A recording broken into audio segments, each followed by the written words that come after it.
తమ్మి టివినో థామస్ పల్లి చట్టంబిగా కేరళ రాజకీయ చరిత్రను వెండి తెరపైకైతే తెచ్చాడు. కానీ ఆ అంచనాలను అందుకోవడం మాత్రంలో తడబడ్డాడు. జనగణమన లాంటి సెన్సేషన్ క్రియేట్ చేసిన డీజో జోస్ యాంటోనీ నుండి వస్తున్న సినిమా కావడంతో గిన్నెలు మస్తు వేడెక్కేతాయని ఆశపడ్డం, కానీ రిజల్ట్ మాత్రం కొంచెం అటు ఇటుగా ఉంది. పల్లి చట్టంబి రివ్యూ చూస్తే మాత్రం టివినో థామస్ రక్షకుడా లేక రొటీన్ డ్రామానా?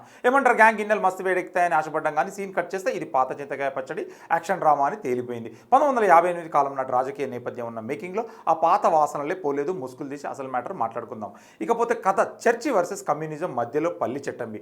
తమ్మి కథ విషయానికి వస్తే 1958 కాలంలో కేరళలోని కానియార్ అనే గ్రామంలో కమ్యూనిస్టు ప్రభావం పెరిగిపోతుంది. దాన్ని అడ్డుకోవడానికి చర్చి కమిటీ ఒక రక్షకుడిని తీసుకురావాలని డిసైడ్ అవుతుంది. అలా ఆ ఊరికి వచ్చిన పల్లి చట్టంబి జీవితం ఏమైంది అనేది ఈ సినిమా కథ. పాయింట్ బాగుంది, కానీ వెండి తెర మీద ప్రజెంటేషన్ మాత్రం గందరగోళంగా ఉంది. పర్ఫార్మెన్స్ టివినో కష్టం, శత్రు కామెడీ. తమ్మి యాక్టింగ్ పరంగా చూస్తే మాత్రం టివినో థామస్ తన పాత్ర కోసం బాడీని బాగా బిల్డ్ చేశాడు. మాస్ సీన్లు అయితే గర్జించాడు. కానీ ఫస్ట్ హాఫ్లో ఆయన చేసిన కామెడీ మాత్రం అస్సలు పండలేదని చెప్పొచ్చు.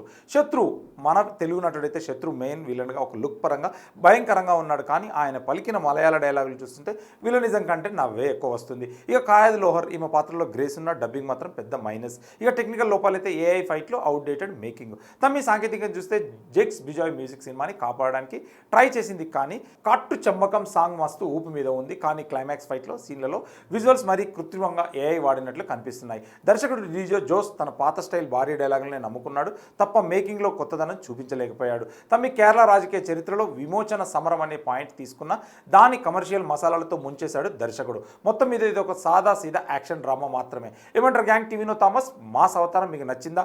కింద కామెంట్ కొట్టండి. బిగ్ టీవీ పేజ్ ఫాలో అవ్వాల్సిందే. మరి ఇక మరో సినిమాతో గిన్నెలు పగిలిపోవాల్సిందే.